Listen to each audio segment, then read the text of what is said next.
Good morning, students. Today I will teach you genetic disorders in human. आज हम पढ़ेंगे मानव में आनुवंशिक अनियमितताएं। मनुष्य में म्यूटेशन के कारण या कई और अन्य कारणों से अनेक आनुवंशिक अनियमितताएं आ जाती है, जिनके बारे में आज हम विस्तार से पढ़ेंगे।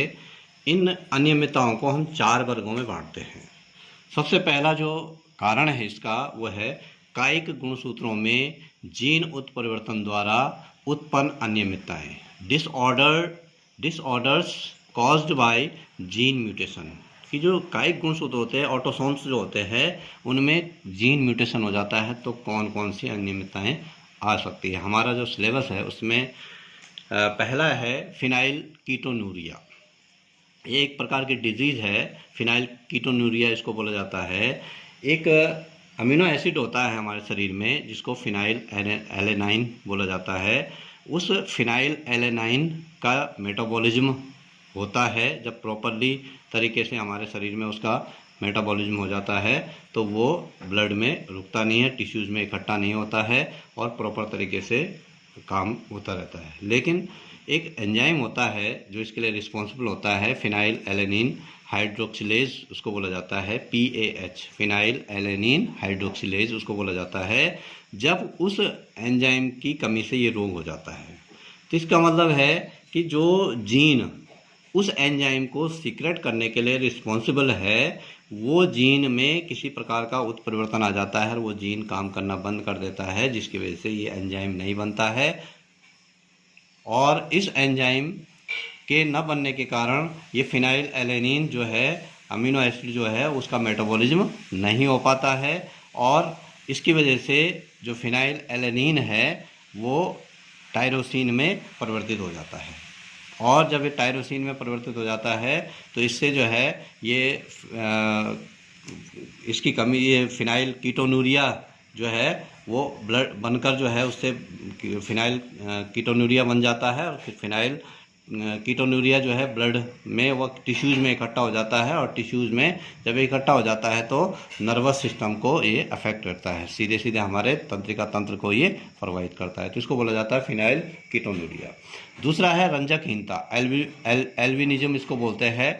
ये एल्बिनिज्म जो होता है एक बीमारी है। ये होता क्या है कि मेलानिन पिगमेंट होता है हमारे शरीर में, उसका सिंथेसिस होता है किसी एक एंजाइम के द्वारा जिसको बोला जाता है टायरोसिनेज, उस एंजाइम को बोला जाता है। उस टायरोसिनेज एंजाइम को बनाने वाले जो जीन्स होता है, उसके लिए जो जीन होता है, उस जीन में अगर म्यूटेशन आ जाता है तो वो एंजाइम भी निष्क्रिय हो जाता है। जब वो एंजाइम निष्क्रिय हो जाता है तो फिनाइल एलेनिन जो होता है उसका मेलानिन में कन्वर्ट नहीं हो पाता, उससे हमारी त्वचा, ये जो मेलानिन होता है वो ठीक हमारी त्वचा के नीचे होता है और उस त्वचा के नीचे वो मेलानिन नहीं बन पाता है, जिसकी वजह से हमारी त्वचा में डिसकलरिंग हो जाती है। ये हमारे त्वचा के कलर के लिए रिस्पॉन्सिबल होता है मेलानिन। अगर ये नहीं बनता है तो हमारी त्वचा का रंग जो है वो सफ़ेद दाग हमारी त्वचा में बन जाते हैं, बाल और नेत्रों की पुतलियाँ वाइट हो जाती है। इस प्रकार से सफ़ेद सफ़ेद दाग जो है नेत्रों पे या होंठों पे या त्वचा पे जो है बनने शुरू हो जाते हैं। तो ये था कि जो कायिक गुणसूत्र है उनमें किस प्रकार से म्यूटेशन आ जाता है। दूसरा है दैहिक गुणसूत्रों की संख्या में परिवर्तन द्वारा उत्पन्न अनियमितताएं, disorders caused by change in number of the autosome. वो जीन म्यूटेशन था ऑटोसोम में, ये ऑटोसोम में का नंबर किस प्रकार से, जो दैहिक गुणसूत्र है उनकी अगर संख्या बदल जाती है, गड़बड़ जाती है, तो किस प्रकार से वो कौन से डिजीज़ हो सकते हैं। इसमें एक महत्वपूर्ण डिजीज़ है, इन डिजीज़ के बारे में अक्सर क्वेश्चन हर साल बोर्ड में पूछा जाता है। डाउन सिंड्रोम इसको बोला जाता है, डाउन्स सिंड्रोम इसको बोला जाता है, या मंगोलियन डिजीज़ भी इसको बोला जाता है। और this was discovered by Langdon Down in 1866। इसको लैंगडोन डाउन के द्वारा 1866 में इसकी खोज की गई थी। और इसका सबसे बड़ा जो कारण है, जो हमारे 22 जोड़े गुणसूत्र है उसमें से जो 21वां जोड़ा गुणसूत्र है उसकी एक आधी सूत्रता, trisomy of the 21st pair of the chromosome. अब जो 21st पेयर क्रोमोजोम है उसमें n+n गुणसूत्र होते हैं, मतलब 2n गुणसूत्र होते हैं, उसमें कहीं से एक गुणसूत्र बढ़ जाता है। जब वो गुणसूत्र बढ़ जाता है तो उसमें जो है डाउन सिंड्रोम हो जाता है। अब इसमें क्या होता है, ये मेल में भी हो सकता है, फीमेल में भी हो सकता है। एक युग्मक जो है n प्लस, सपोज स्पर्म है उसमें n प्लस वैसे 23 गुणसूत्र होने चाहिए स्पर्म में और 23 अंडाणु में होने चाहिए। 23 के बदले उसमें 24 हो जाते हैं, n+1 हो जाते हैं। तो उसका जो संलयन है वो n युग्मक के साथ हो जाता है, तो हो जाते हैं n+1 तो है ही, तो ये हो जाता है 2n+1। कुल मिलाकर ये जो संख्या हो जाती है गुणसूत्रों की, ये 47 हो जाती है। 46 तो होती है, एक गुणसूत्र बढ़ जाता है और 47 हो जाती है। ये जो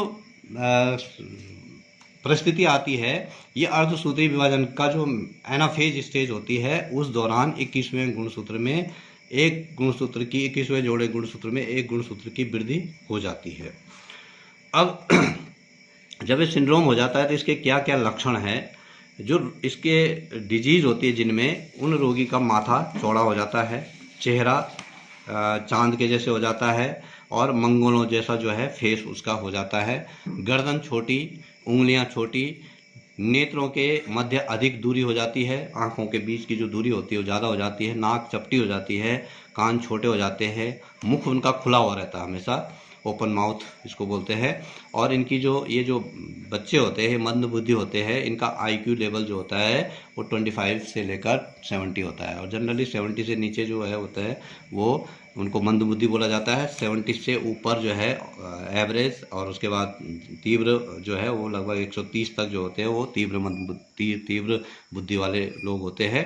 तो इस प्रकार से जो है हार्निया हो जाता है उनको, ल्यूकेमिया हो जाता है, त्वचा से संबंधित रोग, कैंसर भी हम उसको कह सकते हैं, मधुमेह उनको हो जाता है, डायबिटीज़ इसको बोला जाता है। और ये जो इनको बोला जाता है, जो ये लोग होते हैं इनको they are also called as mongoloid idiots इनको बोला जाता है। और ये जो डिजीज़ होती है 1800 लोगों में एक को होती है। तो इस प्रकार से ये हो गया डाउन सिंड्रोम। अगला जो तीसरा प्रकार है डिजीज़ का, वह है लिंग गुणसूत्र की संख्या में परिवर्तन द्वारा उत्पन्न अनियमितताएं। लिंग गुणसूत्र जो सेक्स क्रोमोसोम्स होते हैं, जो 23वां जोड़ा जो गुणसूत्र है जिसमें फीमेल में XX और मेल में XY होता है, उसमें अगर कोई उसकी संख्या में कोई चेंज आ गया तो उससे क्या हो सकता है, उससे दो डिजीज़ होती है, एक क्लिनफेल्टर संलक्षण होता है, एक टर्नर संलक्षण होता है। तो पहले हम देखते हैं क्लिनफेल्टर संलक्षण।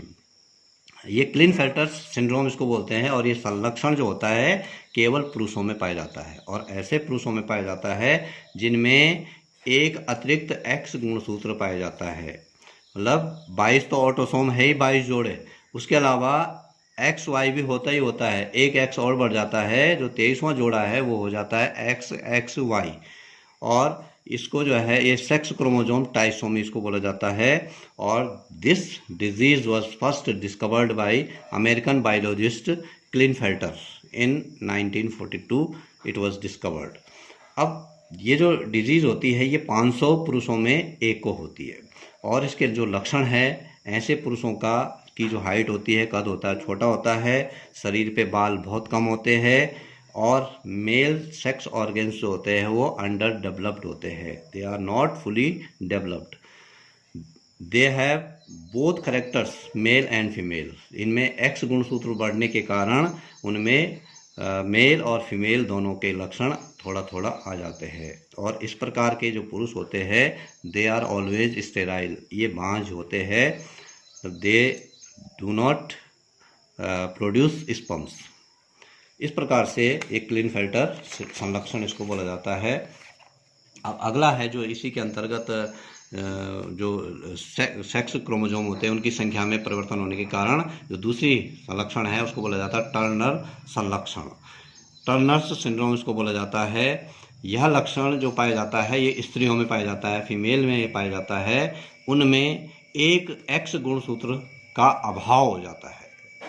वहाँ पर क्या हो रहा था, एक X गुणसूत्र मेल में बढ़ रहा था, यहाँ फीमेल में एक X गुणसूत्र कम हो जाता है। जो 23वां जोड़ा गुणसूत्र है उसमें XX होना चाहिए, वो X ही रह जाता है, और कुल गुणसूत्रों की संख्या इसमें 45 रह जाती है। उसमें 47 हो जाते हैं, 47 हो जाते हैं, इसमें 45 ही रह जाते हैं। This disease was discovered by Henry Turner in 1938। इसके जो लक्षण है, जो फीमेल्स होते हैं उनकी ओवरी अंडाशय और जो स्तन होते हैं वो अल्प विकसित होते हैं। इसके अलावा गर्दन जाल युक्त होती है, वेब्ड नेक उसको बोलते हैं, कद छोटा होता है, और ये जो डिजीज़ होती है ये 25,000 लड़कियों में एक को होती है।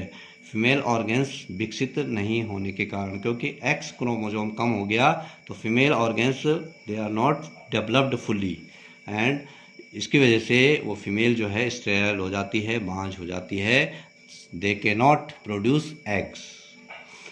ये हो गया जो सेक्स गुणसूत्र होते हैं उनकी संख्या में परिवर्तन होने के कारण। चौथा जो है कारण, लिंग गुणसूत्र में जीन उत्परिवर्तन के कारण उत्पन्न अनियमितता है। अब लिंग गुणसूत्र में जो लिंग संलग्न रोग इसको बोला जाता है, इन रोगों के बारे में मैं पहले पढ़ा चुका हूँ। सेक्स लिंक्ड डिजीज हम पहले पढ़ा चुका हूँ। तो वो कौन कौन सी होती है? एक होती है रतौंधी, नाइट ब्लाइंडनेस, एक्स गुणसूत्र से रिलेटेड होती है। वर्णांधता, ये भी एक्स गुणसूत्र से संबंधित होते हैं। कलर ब्लाइंडनेस और हीमोफीलिया, ये भी एक्स गुणसूत्र से संबंधित होती है। तो इस प्रकार से इसमें जो है क्या होता है, रतौंधी में रात के टाइम पे दिखना बंद हो जाता है, जैसे अंधेरा होता है उसको दिखना बंद हो जाता है। वर्णांधता में कलर की पहचान हरे और लाल रंग में विभेद नहीं कर पाते हैं। हीमोफीलिया जो होता है, हीमोफीलिया में रक्त का स्राव जो है बंद नहीं होता है। तो इसकी जो इनहेरिटेंस है वो इससे पहले मैं उसके बारे में डिटेल में पढ़ा चुका हूँ। ये चैप्टर यहीं पे समाप्त होता है, 5वां चैप्टर जो है वो समाप्त होता है। Thank you.